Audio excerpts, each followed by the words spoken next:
Assalamualaikum warahmatullahi wabarakatuh. Perkenalkan, nama saya Putri Nandasari dengan NIM 210200950000007. Adapun tujuan dari pembuatan video ini yaitu untuk memenuhi tugas dari mata kuliah keamanan komputer.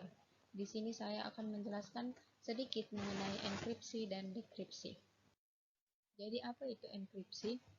Enkripsi sendiri merupakan sebuah metode yang dapat mengubah bentuk menjadi wujud atau bentuk yang tidak mudah dipahami kecuali dengan adanya suatu pola maupun kunci khusus untuk mengaksesnya.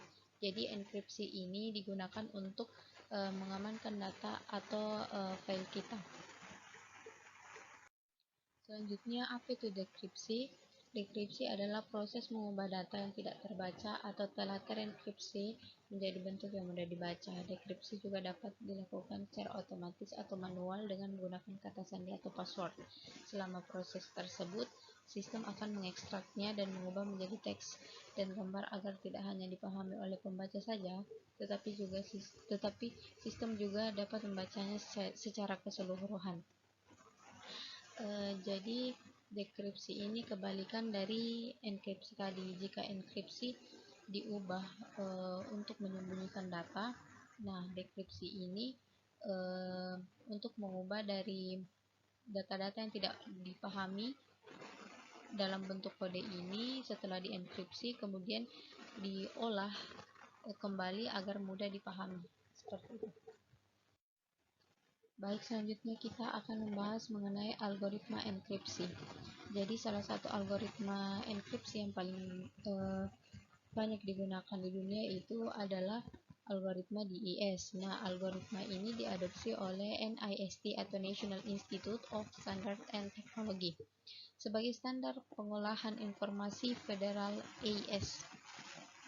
Data plain text di-encrypt dalam blok-blok 64 bit menjadi 64 bit data ciphertext menggunakan kunci 56 bit kunci internal atau internal key.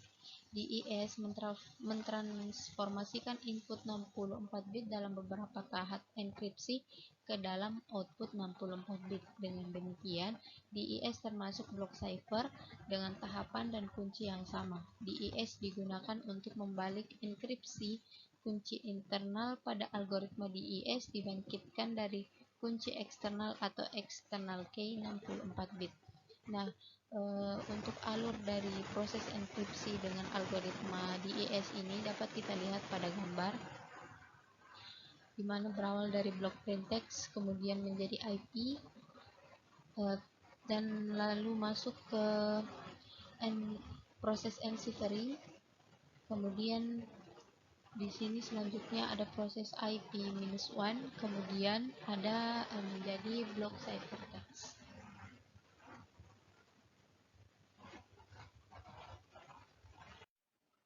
Nah, selanjutnya kita masuk ke algoritma dekripsi DES. Pada algoritma DES, proses dekripsi dan enkripsinya menggunakan kunci yang sama. Proses dekripsi pada ciphertext merupakan proses kebalikan dari proses enkripsi.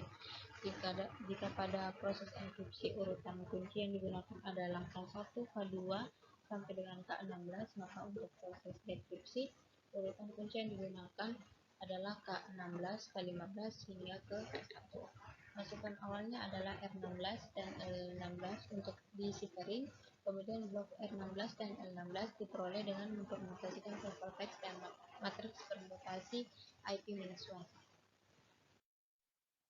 Nah, selanjutnya kita masuk ke contoh dari enkripsi dan dekripsi ini.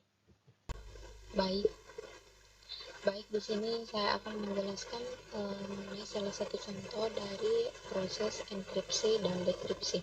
Nah, di sini saya akan melakukan enkripsi pada salah satu file yang saya miliki. Di sini saya akan mengenkripsi file makalah.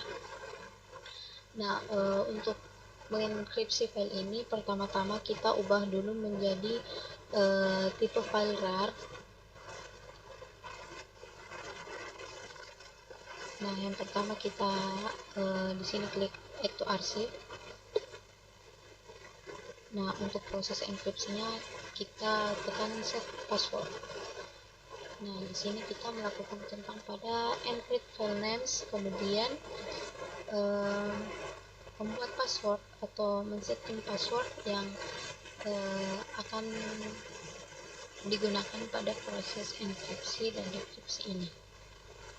Jadi password ini nanti yang berfungsi sebagai kunci untuk proses dekripsi atau proses untuk membuka file ini kembali agar dapat dibaca.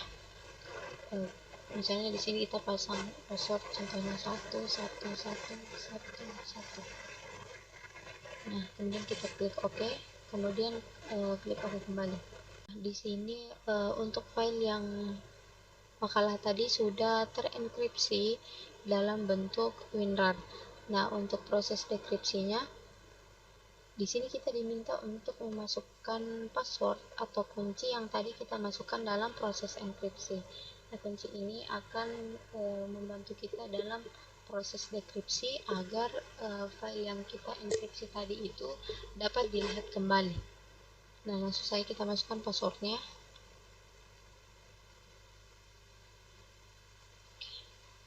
Nah, file yang kita enkripsi tadi sudah dapat kita buka kembali. Mungkin hanya itu saja yang dapat saya jelaskan mengenai enkripsi dan dekripsi. Kurang dan lebihnya mohon dimaafkan karena saya masih belajar juga mengenai materi ini.